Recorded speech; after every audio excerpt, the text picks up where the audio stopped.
দুইটি আলামত বা সিমটম দেখলেই বুঝবেন যে আপনার সংসারে সংসার নষ্টের জাদু করা হয়েছে। আমাদেরকে অনেকেই ফোন করেন, হুজুর স্বামী স্ত্রীর বিল মহব্বতটা ভালো ছিল, হঠাৎ করেই ঝামেলা শুরু হয়ে গিয়েছে। হুজুর বছরকে বছর আমরা সংসার করেছি, হঠাৎ করে আমাদের সংসারের মধ্যে ফাটল দেখা দিয়েছে। দুইটি আলামত বা সিমটম যদি স্বামী স্ত্রীর মধ্যে দেখা যায়, সংসার নষ্টের জাদু করা হয়েছে, এটা আপনাকে বুঝে নিতে হবে। হর হামেশা ব্ল্যাক ম্যাজিক দিয়ে, কুফরি কালাম দিয়ে আমাদের সংসারগুলো নষ্ট করতে চায়। আত্মীয় স্বজনদের মধ্যে কিছু লোক, পাড়া প্রতিবেশীদের মধ্যে কিছু লোক, হিংসাকারী কিছু লোক, এই সমস্ত নিচু মন মানসিকতার কাজগুলো তারা করে থাকে। আমার প্রিয় ভাইরা, আমার প্রিয় মা বোনেরা, আমার কথা আপনাকে আজকে শুনতে হবে, মনোযোগ দিয়ে আপনাকে শুনতে হবে। হর হামেশা সংসার নষ্টের জাদুগুলো করা হয়, সংসারগুলো তছনছ করে ফেলা হচ্ছে। আমার প্রিয় ভাইয়ের, আমার প্রিয় মা বোনেরা, দুইটি আলামত বা সিমটম দেখলেই বুঝবেন যে আপনার উপর সংসার নষ্টের জাদু করা হয়েছে। এক নম্বর হচ্ছে স্বামী অথবা স্ত্রী দেখবেন হঠাৎ করেই আপনার শরীরের মধ্যে এমন কোনো রোগ দেখা দিয়েছে, যেই রোগটা আপনি ডাক্তার কবিরাজ কেউ ধরতে পারছে না। আপনি ডাক্তারের কাছে যাচ্ছেন, বারবার টেস্ট দিচ্ছে, বারবার ওষুধগুলো খাচ্ছেন, কিন্তু কোনো কাজ হচ্ছে না।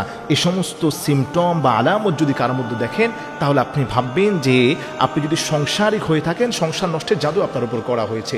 দুই নম্বর সিমটম বা আলামত হচ্ছে স্বামী এবং স্ত্রীর মধ্যে যদি দেখতে পান যে স্বামী 5 মিনিট আগে যেটা বলেছে 5 মিনিট পরে সেটা ভুলে যাচ্ছে, স্ত্রী 10 মিনিট আগে যেটা বলেছে 10 মিনিট পরে সেটা ভুলে যাচ্ছে, এবং তাদের মাথা হঠাৎ করে গরম হয়ে যায়। আপনি দেখবেন স্বামী সারাদিন বাইরে খুব ভালো থাকে, বাসায় প্রবেশ করার সময় সঙ্গে সঙ্গে কেমন যেন তার মধ্যে আগুন দাউ দাউ করে জ্বলা শুরু হয়ে যায়, স্ত্রীর সঙ্গে খারাপ ব্যবহার করে, স্ত্রীর গায়ে হাত তুলতে যায়, সন্তানদেরকে ঘর থেকে বের করে দেয়। তার মানে সে ফ্যামিলির কাউকে সহ্য করতে পারে না। এভরিথিং, বাইরের সমস্ত লোক আছে, বাইরের সমস্ত মানুষের সাথে তার আচার ব্যবহার, মুআমালাত, মুআশারাত, ওঠা বসা সুন্দরভাবে সে করছে, কিন্তু ঘরে প্রবেশ করলেই কেমন যেন তার মাথাটা গরম হয়ে যায়। এই সমস্ত সিমটম বা আলামত যদি কোনো স্বামীর মধ্যে থাকে, আপনি ভেবে নেবেন তাকে সংসার নষ্টের জাদু করা হয়েছে, এবং আপনাদের সংসারের মধ্যে ফাটল কেউ সৃষ্টি করতে চাচ্ছে। এবং স্ত্রীর মধ্যেও যদি সেম এই আলামত বা সিমটমগুলো দেখতে পান, আপনি দেখবেন আপনার স্ত্রী খুব ভালো থাকে বাইরে থাকলে, বাইরে সে ধরুন অফিসে জব করে, অথবা সে বাচ্চাকে স্কুলে নিয়ে যাচ্ছে, মাদ্রাসায় নিয়ে যাচ্ছে, কলেজে নিয়ে যাচ্ছে, বাইরে সে খুব ভালো, কিন্তু ঘরে আসলেই কেমন যেন স্বামীকে যারা পরিমাণ সহ্য করতে পারে না। সবার কথা ভালো লাগে, তার বাবার বাড়ির কথা, দাদার বাড়ির কথা, সবার কথা ভালো লাগে, কিন্তু স্বামীর কথা শুনলেই তার শরীরের মধ্যে দাউ দাউ করে আগুন জ্বলা শুরু হয়ে যায়। এই দুইটি সিমটম বা আলামত যদি কোনো ফ্যামিলির মধ্যে, স্বামী স্ত্রীর মধ্যে পাওয়া যায়, আপনারা ভেবে নেবেন আপনাদের সংসারের উপর সংসার নষ্টের জাদু করা হয়েছে। আমার প্রিয় ভাইয়ের, আমার প্রিয় মা বোনেরা, বিনয়ের ডানা অবনত করে অনুরোধ করে যাই, এখন আপনাকে আমি বলে দিব যে কি কি কাজ করলে এই সমস্ত সংসার নষ্টের জাদু, কুফরি কালাম, ব্ল্যাক ম্যাজিক থেকে আপনি বাঁচতে পারবেন। আমার প্রিয় ভাইয়ের, আমার প্রিয় মা বোনেরা, নবী সাল্লাল্লাহু আলাইহি ওয়াসাল্লামকে 1450 বছর পূর্বেও কিন্তু ইহুদিরা তাকে ষড়যন্ত্র করে এই সমস্ত ব্ল্যাক ম্যাজিক করার চেষ্টা করেছে, কুফরি কালাম বান দেওয়ার চেষ্টা করেছে। নবী পাক সাল্লাল্লাহু আলাইহি সাল্লাম কিন্তু অসুস্থ হয়ে গিয়েছিলেন।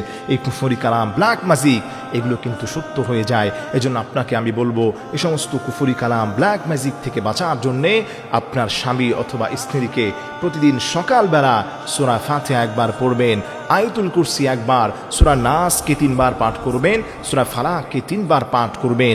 এগুলো পাঠ করে করে নিজের শরীরের মধ্যে আপনি ফু দিবেন, অথবা স্বামী যদি পারে সে নিজে শরীরে ফু দিবে, স্ত্রী যদি না পারে স্বামী স্ত্রীকে ফু দিয়ে দিবে, স্ত্রী যদি পারে, স্বামী যদি না পারে, ওই ক্ষেত্রে স্ত্রী পাঠ করে স্বামীর শরীরে ফু দিয়ে দিবে, এবং এগুলো পাঠ করে পানির মধ্যে ফু দিয়ে ওই পানিটাকে খাওয়ার চেষ্টা করবে। আল্লাহর কসম খেয়ে বলি, যত বড় ব্ল্যাক ম্যাজিক, কুফরি কালাম হোক, আপনার যারা ক্ষতি করতে চায়, আল্লাহ রাব্বুল আলামিন তাদের ওই সমস্ত ক্ষতি থেকে, ব্ল্যাক ম্যাজিক, কুফরি কালাম, জাদু টোনা বান থেকে আল্লাহ রাব্বুল আলামিন আপনাকে হেফাজত করবেন। এই জন্য আমার প্রিয় ভাইয়েরা, আমার প্রিয় মা বোনেরা, মনে রাখবেন, এই কুফরি কালাম দিয়ে মানুষের সংসারগুলো নষ্ট করে দেওয়া হয়, এই কুফরি কালাম দিয়ে মানুষের জীবনটাকে ধ্বংস করে দেওয়া হয়। এজন্য আপনি আল্লাহর কালাম থেকে শেফা চাইবেন। সূরাতুল ফাতিহা, আয়াতুল কুরসি, সূরাতুল ফালাক, সূরাতুন নাস বেশি বেশি করে পাঠ করবেন, এবং এগুলো পাঠ করে আপনি আল্লাহর কাছে শেফা চাইবেন।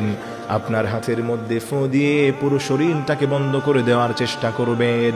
আল্লাহর কসম করে বলি, বিশ্বনবী সাল্লাল্লাহু আলাইহি ওয়াসাল্লাম বলে দিয়েছেন, তাকফিকা মিন কুল্লি শাই। যেই বান্দাটা সূরা নাস এবং সূরা ফালাক পড়ে আল্লাহর কাছে শেফা চাইবে, আল্লাহ রব্বুল আলামিন এই দুইটা সূরা ওই বান্দার জন্য যথেষ্ট করে দেয়। আল্লাহু আকবার।